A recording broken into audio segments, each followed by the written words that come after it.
Et puis, je vous invite mon frère Pierre-Paul à venir partager ce que le Seigneur a dit. OK, merci. Bon matin, bon matin. Alors, il y en a quelques-uns que je n'ai pas eu l'occasion de saluer tout à l'heure. Là. Je vous salue au nom du Seigneur. Et c'est toujours une joie de se rencontrer, de se retrouver ensemble le dimanche matin. Cette semaine, j'ai eu vraiment une semaine vraiment bénie. Tout à l'heure, notre frère parlait, il disait, hey, ce n'est pas des annonces qu'on parle, là, c'est les activités de l'Église. Et puis, cette semaine, ben, j'ai été doublement béni parce que dans ma maison, bien, mardi soir, j'ai reçu l'équipe de louanges, ils sont venus faire la pratique chez moi. Alors, je pense que tous les murs ont résonné de la louange de Dieu. Et puis mercredi soir, ben, on a eu la rencontre de partage des prières chez moi aussi. Alors, j'ai été doublement béni. Et puis, moi, j'aime ça quand on se réunit comme ça, là, de regarder le travail que Dieu fait là, à travers un et l'autre. Dieu, il utilise chaque personne. Il y a toujours un petit quelque chose que chacun apporte. Là. Puis, il me fait penser, il y a un prophète de l'Ancien Testament, à un moment donné, qui était face à une grande armée nombreuse. Il était avec son serviteur, puis une petite armée. Puis là, son serviteur, il avait peur, il dit, qu'est-ce qu'on va faire? Cette armée-là est bien trop grosse. Et puis, ben non, il dit, ceux qui sont avec nous sont bien plus nombreux que ceux-là. Puis le serviteur, lui, il regarde partout, mais non, mais je ne vois personne, moi. Fait que là, il dit, Seigneur, ouvre-lui les yeux pour qu'il voie. Et puis là, le Seigneur, il a ouvert les yeux, qu'il voit spirituellement là, toute cette armée qu'il y avait là. Alors, mais c'est un petit peu ça, le Seigneur, il peut nous donner de voir, voir ce qu'il a, en tout cas en partie, là, bien sûr, parce qu'il fait bien au-delà de tout ce qu'on peut voir. Mais il prend plaisir à nous montrer vraiment comment il travaille dans les cœurs, dans les vies. Et puis, mercredi soir, j'ai fait un petit résumé que j'ai publié à plusieurs, mais il y en a plusieurs qui ne l'ont peut-être pas entendu. Là. Mais après la rencontre, on s'est remémoré ça. Puis moi, le soir, puis pendant la nuit même, j'ai tout repensé ça. C'est tout le petit détail qui s'est passé. Puis je voyais tellement la main de Dieu, là, ça m'a tellement béni. Et puis, il y avait, dans le matin, notre sœur Janine avait publié un verset dans l'équipe de louanges. Elle a écrit juste la référence. Elle n'a pas écrit le texte. Là. C'était bien fait aussi. Là. C'était écrit Nombre 6, versets 22 à 27. Là. Notre frère il va l'afficher. Là. Mais ce qui est spécial, c'est que ben, moi, dans la journée, là, j'ai été très occupé. J'ai eu un rendez-vous à l'hôpital le matin, un autre dans l'après-midi pour des examens. Puis dans la fin de l'après-midi, je me suis dit, là, c'est la réunion ce soir. Puis là, je pense au verset que notre sœur a écrit, a publié ce matin. J'ai dit, il faudrait bien que j'y aille le voir, là, vraiment. Il dit, il me semble, je ne serais pas surpris que Dieu, ce soir, il veut nous parler à travers ce passage-là. S'il lui a mis ça à cœur, il en a raison. Et puis, peut-être qu'elle voudra nous le lire. Puis là, ben, tu sais, j'aurais l'air un peu simple, je ne l'aurais pas lu. mais je sentais que c'est que Dieu voulait nous parler à travers ça. Et puis, finalement, le soir, dans la réunion, eh bien, notre frère Rénal, ben, il ouvre c'est lui qui présidait, il offre à faire des partages. Tu sais. Puis Yves, notre frère Yves, il nous partage quelque chose qui est arrivé en parlant de. Tu sais, souvent, des fois, c'est dur d'ouvrir, de témoigner à nos petits-enfants. Parce que c'est sûr que les parents sont un peu entre les deux. Puis si les parents ne nous ouvrent pas vraiment la porte, c'est difficile pour nous comme grands-parents. Là. Mais le Seigneur, il témoignait comme Dieu avait permis une occasion spéciale où notre sœur a pu parler vraiment à ses petits-enfants. Là. Et puis moi, ça m'a fait penser à quelque chose aussi, que moi, une situation aussi, que moi aussi, ça m'est arrivé justement de mes petits-enfants, on veut parler à nos petits-enfants du Seigneur, mais si un des parents de nos enfants, il n'ouvre pas vraiment la porte, on est mal à l'aise. Alors, ça me faisait penser, ce témoignage-là, de ce petit coffre à trésor-là, là, OK? Fait que ça, c'est un coffret qu'une sœur de l'Église de Jonquière a préparé là, pour presque toutes les familles de l'Église, je ne sais pas combien, mais elle en a fait un méchant tas. Et puis, finalement, je mets ça sur ma table de salon. Puis ma fille vient avec mes petits-enfants. Et puis là, bien, ma petite fille qui a 8 ans, a dit, Grand-papa, c'est quoi ça, ce coffre à trésor-là qu'il y a sur ta table? Bien, j'ai dit, ouvre-le, tu vas voir. Fait que là, elle ouvre le verset. Ça, c'est ça. C'est tous des versets bibliques tu sais, qui ont été plastifiés. Là. Il y en a beaucoup là-dedans. Là. Et puis, fait que là, elle commence à lire ça. Mais c'est tellement intéressant parce qu'elle, là, elle n'a que 8 ans. Elle commence à lire. Hein? Fait que là, elle disait, l'Éternel marchera lui-même devant toi. Tu sais, alors, c'était vraiment spécial, là. Je l'ai pris au hasard de même, là, mais on lisait comme ça. fait, fait que nous, puis là, sa maman était là, puis nous aussi. Nous, on était vraiment heureux parce que on la laissé aller. Elle a lu vraiment plusieurs cartes, là. Mais tu sais, c'est comme si c'est pas nous qui lui parlait, là, qui témoignait. C'est comme si c'est Dieu qui parlait à travers la voix de cette petite fille de 8 ans. Tu sais, moi, je trouve ça extraordinaire parce que c'est des versets, c'est la parole de Dieu telle qu'elle. On ne fait que les dire, mais c'est tous des passages qui parlent au cœur. Là, puis, tu sais, notre fille qui était née, ben, elle a grandi aussi dans la connaissance de tout cela. Là. Fait que c'est tous des passages qui, en tout cas, même elle l'écoutait aussi. Puis elle aimait bien, tu sais, d'entendre parler de cette petite fille. Alors, sa fille. Alors, on était bénis de cela. Puis, dans la soirée, après ça, moi, en pensant à ça, mais je mets le petit coffret sur la table du salon, le mercredi soir. Puis là, Renald, lui, il voit ça, puis il dit, ah, ben tiens, il dit, on distribue à tout le monde qui se prenne une petite carte. Ça fait que, on ne fera pas ça ce matin, là, on en aura pour longtemps. Et puis, finalement, ben, chacun lit le verset qu'il a reçu. Puis, rendu à Janine, devinez quel verset qu'elle a pigé, Janine. C'est vraiment incroyable. Elle a pigé le verset dans Nombre 6. Veux-tu l'afficher, mon frère? Nombre 6, c'est Nombre 6, ça. Puis moi, dans la journée, en plus, quand j'ai voulu lire dans Nombre 6, j'ai ouvert ma Bible, j'arrivais en plein sur ce passage-là. Pas souvent que je vois dans Nombre comme ça, là, autant que dans le Nouveau Testament. Puis là, elle appuie le verset de Nombre 6. Je vais vous le lire, en tout cas. Ça dit, l'Éternel parle à Moïse et dit, parle à Aaron. Et ici, c'est une formule de bénédiction, là. Parle à Aaron et à ses fils et dit, vous bénirez ainsi les enfants d'Israël, vous leur direz, que l'Éternel te bénisse, qu'il te garde, que l'Éternel fasse luire sa face sur toi et qu'il accorde sa grâce et que l'Éternel tourne sa face vers toi et qu'il te donne la paix. Alors c'est ainsi qu'ils mettront mon nom sur les enfants d'Israël et je les bénirai. Alors ici, je trouve ça extraordinaire parce que ça parle de la bénédiction de Dieu. Puis le thème que Gérald, qui avait été demandé de préparer un partage, son thème c'était comme une question sur les œuvres que Dieu a préparées d'avance pour nous. Puis il disait, mais comment vous vivez ça, vous, de pratiquer les œuvres que Dieu... Alors, il nous lançait la question, chacun lui répondait. Lui, à la fin, il donne la réponse que Dieu a mise sur son cœur quand il a médité ce passage-là. La réponse que Dieu mettait sur son cœur, c'est que comment pratiquer les œuvres de Dieu qu'il a préparées d'avance? Eh bien, on n'a pas à se casser la tête. On n'a pas à se casser. Ça ne vient pas de nous de se casser la tête, là, parce que les œuvres que Dieu a préparées d'avance, dans le fond, c'est le fruit de l'Esprit qui est en nous qui les produit. Ce n'est pas nous qui les produisons, ces œuvres-là. Nous, on produit nos œuvres à nous, mais c'est le Saint-Esprit, c'est Dieu qui produit les œuvres. Et c'est tout à fait ça qu'il y a dans cette bénédiction-là, hein, que l'Éternel fasse luire sa face vraiment sur... qu'il te garde, qu'il fasse luire sa face et t'accorde sa grâce. Bien, c'est ça, sa grâce aussi, qu'il te donne la paix. Et tout ça, c'est centré, bien sûr, la première œuvre qu'il déverse sur nous par sa grâce, hein, c'est l'œuvre de son salut par Jésus-Christ. Et ce qu'il produit en nous par le fruit de l'Esprit, bien, c'est encore son œuvre aussi. Alors, ça a été, moi, je repensais à tout ça la nuit, là, puis j'ai résumé ça dans un texte un peu, là, mais bien court, mais ça m'a vraiment épaté tout cela, comment est-ce que le Seigneur a béni. Alors, ce matin, eh bien, le thème de ce matin, moi, ça va concerner l'Église en temps de persécution.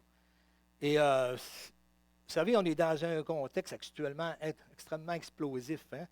Je regardais un journaliste là, qui est quand même qui a de l'âge, qui a beaucoup d'expérience, puis qui regarde partout. Il parlait de ça cette semaine, il parlait de tout ce qui se passe partout, les guerres, tout ça, la violence, les haines, le climat explosif partout. Là, tout le monde est sous tension.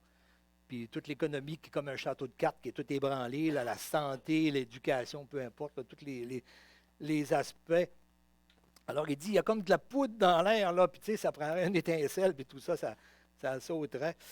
Et puis, mais comment qu'on se prépare à ça? Je veux dire, comment qu'on fait face à ça, la persécution? On était gâtés, nous, parce que dans le Nouveau Testament, quand on regarde comme il faut, l'Église a toujours été dans la persécution. Tout le temps. Commencé par Jésus qui a été rejeté. Puis il dit, si le monde m'haït, il va vous haïr aussi. Et puis on voit tous les apôtres, là, dans les actes, tout cela, on va le poursuivre, le livre des actes, là, après les fêtes. et puis dans les enseignements du dimanche. Mais on voit que, tu sais, la persécution, c'était là vraiment. Mais nous, surtout la génération des baby boomers, on a connu, tu sais, une période industrielle, de croissance, de développement, puis d'abondance, de facilité. Ici au Québec, les premiers pionniers ont trouvé ça dur, mais on ne peut pas dire que dans notre génération, là, on a été vraiment persécutés pour avoir connu le Seigneur dans les années 70, 75, 80, 90. Et on était vraiment dans une zone de confort. Mais, tu sais, on voit que ça se resserre. Là, tu sais, on voit de par les lois, tu sais, on essaie dans les gouvernements de tout ce qui est religieux, qui peut être dans la Bible, tout ça, peu importe, mais on essaie de tasser ça dans la vie de communautaire, que ce soit juste vous dans votre chez vous, là, de plus en plus. Et alors, on voit que ça se resserre, puis il y a tout le contexte extérieur dans le monde, puis il y a tout le contexte aussi du rejet de notre société, du rejet de Dieu. Alors, tout cela, c'est ça. On peut croire que ça ne s'en va pas en s'améliorant, là. Et ça va devenir plus difficile d'exprimer sûrement sa foi. Mais comment qu'on passe là? Alors, c'est des choses que, tu sais, là, moi, j'ai suivi beaucoup, là, je vous recommande de le faire aussi, pasteur Réal Godreau, là, il a apporté toute une série de 12 enseignements là, sur l'Église persécutée cet automne. Et puis, il y a un message par semaine, c'est vraiment intéressant. Alors, il y a beaucoup de petits éléments qui se rejoignent avec ce que j'apporte ce matin. Mais c'est ça, compare un peu ce qui arrive un peu, mettons, comme dans les pays du Sud, où il y a souvent des ouragans, des tornades, hein, comme mettons, en Floride. Quand ils annoncent une grosse tornade qui s'en vient, là, une force de 3, 4, 5, là, bon, qu'est-ce que les gens font, là, est-ce qu'ignorer ça, ça va changer? Si j'ignore ça, ou si je dis, moi, ça ne me dérange pas, les tempêtes, je n'ai déjà vu, tout cela, je ne fais rien. Ou est-ce que je peux l'empêcher? On ne peut pas l'empêcher, cet ouragan-là, d'arriver, là. Alors, on me dit, qu'est-ce qu'on fait? Et puis, eh bien, le sage, lui, qu'est-ce qu'il se fait? Il se prépare quand même, hein? Il protège sa maison. La même chose que Jésus, quand il parle de notre propre maison, c'est-à-dire notre vie avec le Seigneur, notre cœur. Le sage, lui, il bâtit sa maison sur le roc, hein? C'est sur Christ. Parce que veut pas, il va arriver des tempêtes. Hein? Il dit, le fou, lui, l'insensé, il bâtit sur le sable. Mais quand il va arriver les tempêtes, c'est qu'est-ce qui va arriver? Toute sa maison va s'écrouler. Alors, mais c'est la même chose aussi. Mais comment se préparer? Comment se préparer à ça? Alors, si on a à vivre des temps difficiles, là, par rapport à l'Église surtout, puis en général, il peut arriver toutes sortes de situations difficiles, économiques, tout cela. Tout là peut s'écrouler. Là, alors, il ne faut pas penser que ça ne peut pas arriver, que ça ne peut pas nous arriver si ça arrive ailleurs dans d'autres pays, où tout s'écroule. Il ne faut pas penser que nous, on va toujours être épargnés de cela. On sait que ça va devenir mondial, on le sait par la parole de Dieu. Alors, quand, là, c'est sûr qu'il n'y a pas personne ici dans les anciens qui vont commencer à vous donner des dates, tout cela, là. Mais, on voit des signes quand même que la situation devient très, très tendue. Mais comment qu'on se prépare à ça? Alors, quelqu'un peut dire, on fait confiance au Seigneur. Oui, mais, d'accord, ça c'est certain. Mais ça veut dire quoi, ça, faire confiance au Seigneur? Hein? Comment je la bâtis, ma confiance? Alors, ma confiance au Seigneur, je vais la bâtir. Je vais la bâtir en m'instruisant dans sa parole, en me raffermissant dans ses promesses, en comprenant qu'est-ce que Dieu veut, comprenant son plan. Alors, j'ai besoin vraiment de tourner vers ce que lui dit, de me nourrir de sa parole, de ses promesses, de ce qu'il a dit, de ce qu'il a déclaré, hein, de ce qu'il a promis. Alors, le danger, là, quand la tension monte de même, c'est sur les réseaux sociaux, là, il se dit tellement de choses, et pour paniquer, pour faire peur, puis là, on essaye de critiquer, de condamner, de juger les gouvernements, de voir du complot, toutes sortes de choses, de l'injustice. Mais c'est vrai qu'il y a beaucoup de ces choses-là. Mais est-ce que c'est en les dénonçant qu'on va empêcher que ça arrive? Pas du tout, c'est une peine perdue. De penser qu'en dénonçant les choses, que les gens vont dire « Hé, ça n'a pas de bon sens ce qu'on fait là, on va revenir comme il faut ». Non, on sait que le cœur de l'homme est tortueux, et puis ça va continuer vraiment.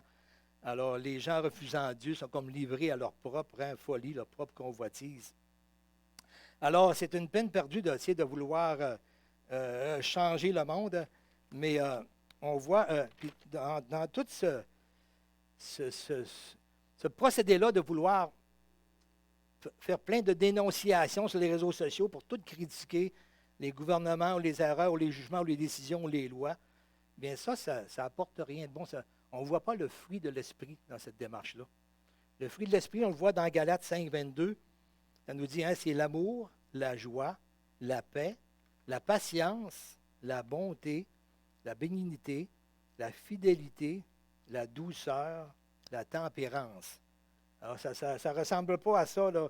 Souvent, tout ce qui est propagé sur les réseaux sociaux, de ceux qui sont un peu comme en panique devant tout ça. Mais, et la parole de Dieu nous dit qu'on n'a pas à juger, nous, ceux du dehors. Tu sais, on n'a pas, ceux du dehors, c'est facile de tout sortir le mauvais, de tout dénoncer ça. Mais ce n'est pas notre rôle comme chrétien.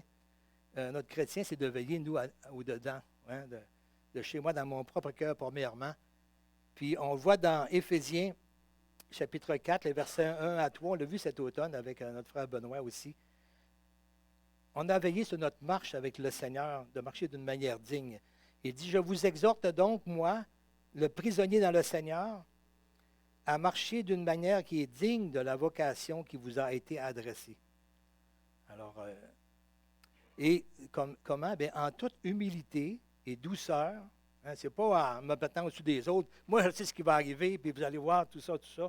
Mais c'est en humilité et douceur, avec patience, vous supportant les uns les autres, avec charité, vous efforçant de conserver l'unité de l'esprit par le lien de la paix. Et ce qu'on a vu sur les réseaux sociaux, surtout pendant la pandémie, là, c'est toutes des choses qui divisent.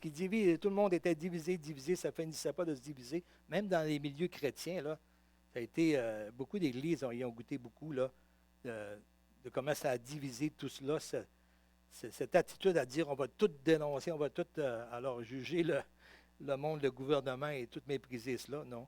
Mais on a à marcher d'une manière qui est digne, nous, de la vocation qu'on a reçue. Notre vocation, c'est de publier la bonne nouvelle, hein, de Jésus, du salut en Jésus. Ce n'est pas de dénoncer toutes les mauvaises nouvelles, et c'est de publier la bonne nouvelle. Alors, on a à travailler ensemble, de s'efforcer de conserver l'unité dans un lien de paix.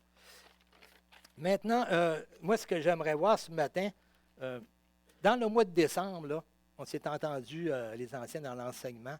On va parler un petit peu de cela là, par rapport à comment se comporter en temps de persécution et en pensant de la venue de Jésus, puis en même temps aussi de son retour. Et puis, mais comment qu'on se prépare? Hein? Comment qu'on se prépare? Et puis, on va apporter vraiment là, qu'est-ce que dit la parole là-dessus par rapport sur quoi qu'on s'appuie vraiment pour être dans l'assurance, tout cela, pour ne pas être dans la peur et dans la panique vis-à-vis toutes ces choses qui peuvent nous survenir. On ne dit pas que ça va arriver demain, tout cela, mais quand même, il faut le sage, il se prépare. Alors, il faut préparer un peu notre cœur aussi. Et puis, si mon assurance, ma confiance dépend de ce que ça va bien, mais quand ça va aller mal, puis si je suis en panique puis en peur, alors, tu sais, on a besoin de se raffermir, mais c'est la parole qui nous rassure. C'est ce que le Seigneur a annoncé, c'est ce qu'il a dit. C'est la parole qui va nous fortifier dans ces temps-là. Alors, et je cite un exemple de la vie de Paul et de ses compagnons dans l'œuvre, à travers tout ce qu'ils ont traversé. Et puis, quelle est l'attitude de Paul à travers cette attitude-là? Alors, on regarde ensemble dans 2 Corinthiens 6, les versets 1 à 10. On va décrire un peu, là, c'était quoi la vie de Paul à travers tout son ministère, là, et de ses collègues et de beaucoup de personnes qui ont travaillé pour l'œuvre de Dieu à travers les apôtres et à travers la vie des premiers disciples de l'Église primitive qu'on voit là, dans le Nouveau Testament. Alors, 2 Corinthiens 6, 1 à 10, ça dit « Puisque nous travaillons avec Dieu », premièrement, on ne travaille pas pour nous, hein, mais on travaille avec Dieu, on travaille pour lui. Nous vous exhortons à ne pas recevoir la grâce de Dieu en vain, car il dit, au temps favorable, je t'ai exaucé. Au jour du salut, je t'ai secouru. Et voici maintenant le temps favorable. Voici maintenant le jour du salut. Nous ne donnons aucun sujet de scandale en quoi que ce soit, afin que notre ministère ne soit pas un objet de blâme. Tout à l'heure, on voyait, il dit de marcher de manière qui est digne de la vocation qu'on a eue. On ne donne pas d'objet à ce que les gens puissent critiquer, d'objet de scandale, pour pas que le ministère, justement, soit blâmé, là. Et alors, mais nous nous rendons à tous égards recommandables comme serviteurs de Dieu. C'est comme ça qu'on est digne, comme recommandable, comme serviteurs de Dieu. Comment? Par beaucoup de patience dans les tribulations, dans les calamités, dans les détresses. Alors ici, c'est comme trois aspects de choses qu'on ne contrôle pas. Hein? Tu sais, les détresses, les calamités, les tremblements de terre, par exemple, et les famines, que l'économie s'écroule, tout cela, ça fait partie des détresses, des calamités qu'on n'a pas le contrôle là-dessus.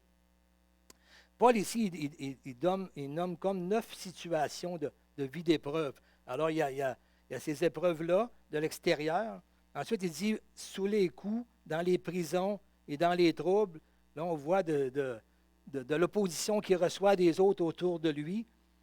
Et ensuite, dans les travaux, dans les veilles et dans les peines, là, on voit dans le travail du Seigneur, hein, comment, ça aussi, ça demande quand même beaucoup, et il donnait vraiment tout son cœur, son temps là-dessus, vraiment, à servir le Seigneur. Et suite à ces 9 sortes un peu d'aspects de la difficulté ou des persécutions, il amène 9 qualités spirituelles pour comme balancer à ça. Alors, à partir du verset 6 et 7, c'est ça. Alors, et comment qu'il réagit à ça? Il dit, par la pureté, par la connaissance, hein, comprendre notre Dieu, le connaître, là, par la longanimité. La longanimité, ça veut dire patience, mais pas patience générale, mais patience quand on est comme persécuté par les autres. Tu sais. La patience dans l'ignominie, quand on est rejeté, on est méprisé. Alors, au lieu d'agir avec exploser, là, mais supporter cela avec patience, supporter le mépris avec patience, c'est ça que ça veut dire. Par la bonté, par un esprit saint, par une charité sincère, par la parole de vérité, par la puissance de Dieu, par les armes offensives et défensives de la justice. Et ici, il termine par 9 paradoxes. Paradoxe, c'est comme 2 affaires qui sont contraires, mais qui sont en même temps. Un peu comme quand on dit à quelqu'un, là, lui, il a le défaut de sa qualité. Tu sais, des fois, ça arrive, on dit ça de même. C'est comme si c'est 2 contraires, mais c'est en même temps. Mais ici, il va dire, par exemple, il apporte 9 situations comme ça. Il dit, au milieu de la gloire et de l'ignominie. L'ignominie, c'est que je suis rejeté par le monde, mais en même temps, tu sais, je suis dans la gloire de Dieu. Tu sais, je suis dans la gloire de Dieu et tu sais, je participe à cette gloire-là, puis en même temps, je suis méprisé. Alors, ce qui vient des hommes, puis ce que je suis en Dieu, autrement dit. Au milieu de la mauvaise et de la bonne réputation, alors du monde, on est comme dans une mauvaise réputation, hein, mais aux yeux de Dieu, bien, si on marche d'une manière digne de l'Évangile, étant regardé comme imposteur, quoique véridique, on est comme vu comme des inconnus, hein, comme des sans identité, quoique bien connus de Dieu, hein, on a vraiment une identité de Dieu. On est revu comme des mourants, quoique nous vivons, hein, parce que c'est l'Esprit de Christ qui vit en nous. On est vu comme châtiés, mais quoique non mis à mort. Non mis à mort, on a la vie éternelle. On est comme attristés, mais nous sommes toujours joyeux.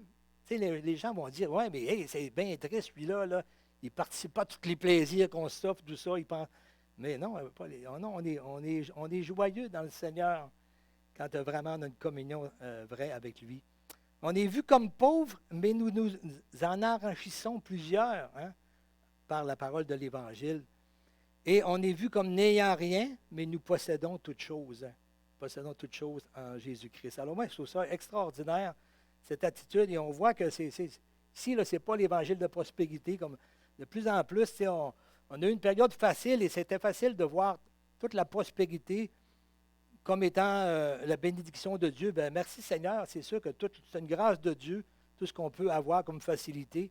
Merci Seigneur pour cela. Mais la vraie bénédiction de Dieu, c'est lui-même, puis c'est de le connaître. C'est de recevoir sa grâce et son pardon, son salut. Et dans tout l'Ancien Testament, c'est tout dirigé vers cette bénédiction-là accomplie en Christ à la croix. Alors, je continue aussi dans 2 Corinthiens, chapitre 4, les versets 8 à 12, encore dans les épreuves de Paul et des premiers chrétiens, en le fond. Il dit, « Nous sommes pressés de toute manière, mais non réduits à l'extrémité. Nous sommes dans la détresse, mais non dans le désespoir. Nous sommes persécutés, mais non abattus. Abattus, mais non... excusez. Ouais. Persécutés, mais non abandonnés. Abattus, mais non perdus. Et portant toujours avec nous dans notre corps la mort de Jésus, afin que la vie de Jésus soit aussi manifestée dans notre corps. » Alors, on voit qu'il vivait vraiment dans un temps de détresse, de difficulté, de calamité, de persécution. Mais on voit son attitude d'être capable d'être joyeux à travers ça. Verset 11, « Car nous qui vivons, nous sommes sans cesse livrés à la mort à cause de Jésus. » C'est ce qu'ils vivaient, c'était leur quotidien. Là. Mais afin que la vie de Jésus soit aussi manifestée dans notre chair mortelle. Ainsi, la mort agit en nous et la vie agit en nous. C'est comme un paradoxe. Hein? La mort, dans notre corps, la mort agit en nous. C'est l'homme charnel là, qui meurt, mais l'homme intérieur, l'homme spirituel, lui, il vit et agit en nous. Alors, comment est-ce possible d'être joyeux à travers toute cette calamité? Et si nous, on en vive des difficultés, puis que tout s'écroule dans l'économie, toutes ces choses-là, comment je vais être capable d'avoir la joie du Seigneur? Alors, c'est important on voit que Paul, il dit, qu'est-ce qu'il c'est qu'il s'attache à ce que Dieu dit, à la parole. C'est là qu'il se nourrit. Il dit, verset 14, 2 Corinthiens 4, 14 à 18, « Sachant que tout cela, là, c'est sachant que celui qui a ressuscité le Seigneur, Jésus, nous ressuscitera aussi avec Jésus et nous fera paraître avec vous en sa présence. » Avec vous qui avez cru en lui. Hein? Alors, car tout cela arrive à cause de vous, afin que la grâce se multipliant fasse abonder à la gloire de Dieu les actions de grâce d'un plus grand nombre. Et vous savez, c'est souvent en temps de persécution, il se passe deux choses dans l'Église, souvent, deux, trois choses. C'est soit qu'il y en a beaucoup qui vont quitter, qui vont partir parce que leur attachement était à la bénédiction, souvent à la bénédiction matérielle plutôt qu'à Dieu lui-même. Et plusieurs vont prendre une voie de complaisance. C'est bon, on va faire attention pour ne pas être persécuté, on va éviter telle chose dans notre vie. Et, ou bien, justement, faire confiance à Dieu en sa parole, puis être capable de dire, moi, je suis ferme dans ma foi, dans ce que le Seigneur a dit. Alors, verset 15, « Car tout cela... » OK, verset 16. Ces trois versets-là aussi, c'est beaucoup le centre là, de l'idée ici. C'est à cause de cela que nous ne perdons pas courage. Hein? Pourquoi ils sont capables d'être joyeux à travers tout ce qu'ils vivent là? Pourquoi nous ne perdons pas courage? Et lors même que notre homme extérieur se détruit, notre homme intérieur se renouvelle de jour en jour. C'est ça qui nous soutient là, dans la difficulté, dans toutes ces épreuves-là. Notre homme intérieur se renouvelle de jour en jour, car nos légères afflictions du moment présent, imaginez ce que Paul dit là, il appelle ça des légères afflictions. Tout ce qu'il vient d'énumérer, là, puis il y a d'autres passages là, qui énumèrent là, de tous les naufrages qu'il a eus, les coups de fouet, le péril, les fois où on a tenté à lui enlever la vie. Alors. Mais il dit tout cela, là, à cause de ce que le Seigneur produit, à cause qu'il a les yeux sur le Seigneur, car nos légères afflictions du moment présent produisent pour nous, au-delà de toute mesure, un poids éternel de gloire. Verset 18, parce que nous regardons non pas aux choses visibles, mais à celles qui sont invisibles. Car les choses visibles sont passagères, mais les invisibles sont éternelles. Alors c'est là que ses yeux étaient, c'est là que nos yeux doivent être. Là. C'est ça qui va nous donner, être capable de persévérer dans des temps difficiles, eh bien, c'est de regarder non pas aux choses qui sont visibles, c'est passager, là, mais regarder à tout ce qui nous attend. Ça va être éternel dans la gloire. C'est bon. Il me reste ma dernière, correct dans le temps. Alors, ici, bien, Paul, ici, dans 2 Corinthiens 12, versets 9-10, vraiment spécial, qu'est-ce que Paul dit là aussi. Il dit, « Ma grâce te suffit, car ma puissance s'accomplit dans la faiblesse. Je me glorifierai donc bien plus volontiers de mes faiblesses, afin que la puissance de Christ repose sur moi. » Et c'est ça, dans cet état-là où je n'y peux rien, souvent où je me conduis vraiment en m'abandonnant au Seigneur, en lui faisant confiance, en le servant à travers tout ça, eh bien, c'est par la puissance de Dieu, il repose sur moi. Et puis, il fortifie mon âme, mon cœur, puis mon zèle pour lui et tout cela. Alors, il dit, c'est pourquoi je me plais dans les faiblesses, dans les outrages, dans les calamités, dans les persécutions, dans les détresses, pour Christ. Car quand je suis faible, c'est alors que je suis fort. Ici, le terme, là, c'est pourquoi je me plais. Ce n'est pas parce qu'il est masochiste là, qui aime la souffrance, hein. Mais le sens du mot original ici, dans le texte original de « je me plais », ça veut dire que je vois le bien qui est là-dedans, puis je l'affectionne. Je vois le bien qui est là-dedans, le bien que Dieu fait à travers ça. C'est ça, pour ça qu'il dit qu'il se plaît, non pas qu'il se plaît de souffrir, mais il se plaît de voir le bien pendant qu'il souffre, le bien que Dieu fait, le travail à travers lui, puis à travers aussi son ministère, à travers les croyants. Et ici, le terme « je me plais », c'est le même terme qui est utilisé lorsque Jésus a eu le baptême au début de son ministère et qu'une voix du ciel s'est fait entendre disant « Celui-ci est mon fils bien-aimé », c'est le même terme. Bien-aimé que je me plais, ça veut dire, c'est comme si Dieu c'est mon fils bien-aimé, c'est mon fils en qui j'affectionne tout le bien qu'il va accomplir, tout le bien qu'il fait. Tu sais, c'est comme voir le bien. Dieu voyait le Père, tout le bien qu'il allait accomplir par le ministère de Jésus qui est venu pour nous. Alors, c'est le même terme, mais Paul dit, moi aussi, je vois le bien que Dieu veut faire à travers ça, l'œuvre de Dieu. Et c'est pour ça qu'il est capable d'être joyeux. Alors, nous aussi, il faut dire, Seigneur, donne-moi de voir le bien que tu fais à travers tout ce qui m'arrive, que ce soit dans la maladie, que ce soit dans le Paul, on voit Pierre et Paul, c'est arrivé à une reprise qui ont été délivrés de la prison miraculeusement. Il y avait une raison pour cela. Mais après ça, ils ont connu de la prison. Puis Paul a continué à servir le Seigneur, emprisonné beaucoup dans son ministère. Et puis, alors ça a fait partie. Ils ont connu la maladie aussi et toutes ces choses-là, les calamités, on voit tout ce qui énumère là. Lui-même aussi a été souvent très malade, il l'a dit. Alors c'est ça, il dit, je me plais. Et OK, on va aussi dans tout ça, c'est pour Christ. Hein? C'est pour Christ et puis il se réjouit à travers cela quand même. Dans 2 Corinthiens 4, le verset 6 et 7, ça nous dit, « Car Dieu qui a dit, la lumière brillera au sein des ténèbres, a fait briller la lumière dans nos cœurs pour faire resplendir la connaissance de la gloire de Dieu sur la face de Christ. » Nous portons ce trésor dans des vases de terre, c'est ça qu'on est, nous.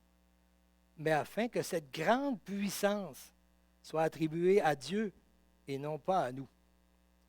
Tu sais, des fois, il y a des personnes qui vont dire, quelqu'un va dire, moi, je me sens vraiment comme rien, comme tout petit, comme une petite lumière tout petite, là, hein? Même pas une ouate. Mais ici, là, c'est bien important, c'est car Dieu a fait briller, c'est Dieu qui fait briller la lumière dans nos cœurs. Ce n'est pas ma lumière à moi, là. C'est Dieu qui est dans les situations que Dieu me place.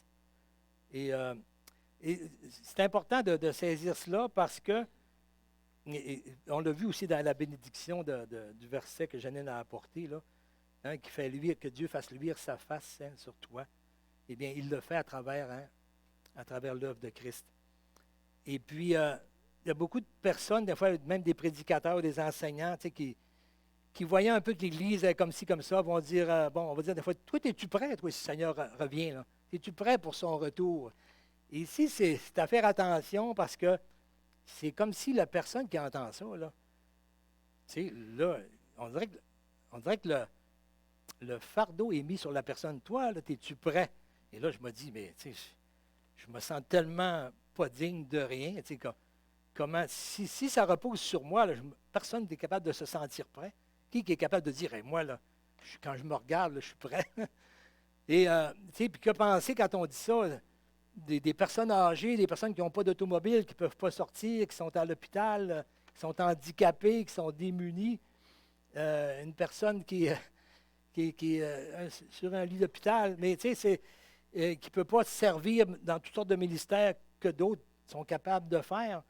Alors, être prêt, là, ça n'a pas rapport avec moi, là, avec ma performance. Ça n'a pas rapport du tout avec ça. Et ça, c'est de mettre le fardeau là-dessus, c'est détourner l'attention de ce que Christ a fait pour nous. Et c'est ça qu'on va regarder dans les prochains dimanches aussi, apporter ce que dit la parole. Qu'est-ce qui fait qu'on peut avoir l'assurance qu'on est avec le Seigneur et de ne pas tomber dans le découragement, dans la peur de qu'est-ce qui va arriver. Est-ce que Dieu va me sauver ou pas? Ou tout cela, est-ce que je suis assez prêt? Est-ce que je suis assez bon? Est-ce que je n'ai assez fait? Alors ça, c'est un principe qu'on voit dans des religions, mais c'est pas... tu sais, la parole nous exhorte, bien sûr, à faire tous nos efforts puis à marcher d'une manière digne. Mais tu sais, mon salut ne repose pas sur mes œuvres à moi. Et c'est Dieu qui produit le vouloir et le faire.